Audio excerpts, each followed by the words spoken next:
Perfection sounds so amazing. Oh, let's just work on this thing until it's perfect. Everything's got to be perfect. Until you realize that's more or less procrastination wearing a really fancy hat. Mistake number 2, chase perfection. I worked with this business owner one time who was ready to hire her first assistant. So she was talking to me about that process. She was, stressed. She was overwhelmed. She was trying to keep up. She had a lot of things to learn. And I said, when are you going to post the job? And she said, I can't yet.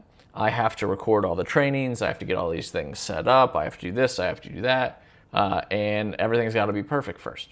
So I asked, what makes it need to be perfect? And there was this long silence. And I just remember the look on her face of like, I don't know how to answer that because I didn't really ever think about it that way. And then she just went, well, I guess it doesn't. Great. So you can just start posting the job and then you can build those things as you go. And she went, yeah, I can do that. The trap that a lot of leaders fall into is they wait for something to be perfect in their mind when nothing's ever going to be perfect no matter how much you try. And on top of that, perfection doesn't earn you trust from other people. No one is expecting you to be perfect, but that's how we think about it in our head, that if I'm not perfect, everyone's going to think I'm a fraud, when no one's even thinking about you in that nature anyway. The pursuit of perfection is usually just fear in disguise. It's just you delaying putting the work in, or the way I like to think about it is perfection is just a stealthier version of procrastination.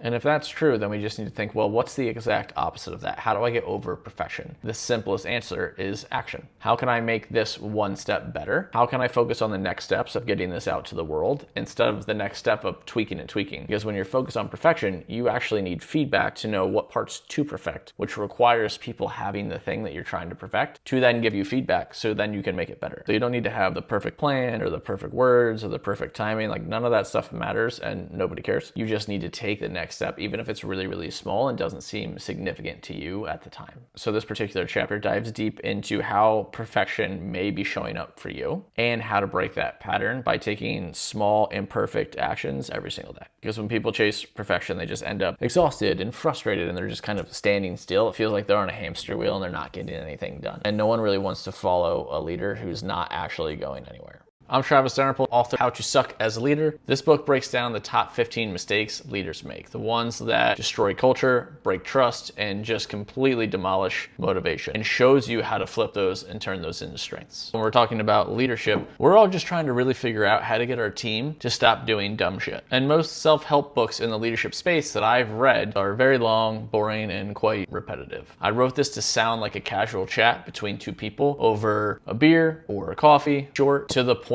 engaging and funny, not some theory-filled BS self-help book. And I think I've truly accomplished that. There's no jargon, there's no theory in here. It's all practical and tactical. There's a few jokes just to keep you awake. Some background info so you know I'm not full of shit. At the age of 18, I started attending Virginia Tech. In 2009, my fraternity brothers and myself accidentally made a blacklight routine. And it went viral on YouTube and got over 500,000 hits. Someone decided to submit that to America's Got Talent, and somehow they invited us on the show. If you want to look it up, it's called Fighting Gravity. It looks like this. Yes, it's on YouTube, and you're on YouTube right now, so feel free to go check it out. Also, this is what I used to look like, and yes, I still look like a child. We ended up placing third, touring the United States on a tour bus with America's Got Talent, and then doing international shows all over the planet for the next decade of our life. So corporate events, galas, conferences, you name it, we were a corporate entertainment company. I wound up as the CEO of that company in my early 20s. During that decade,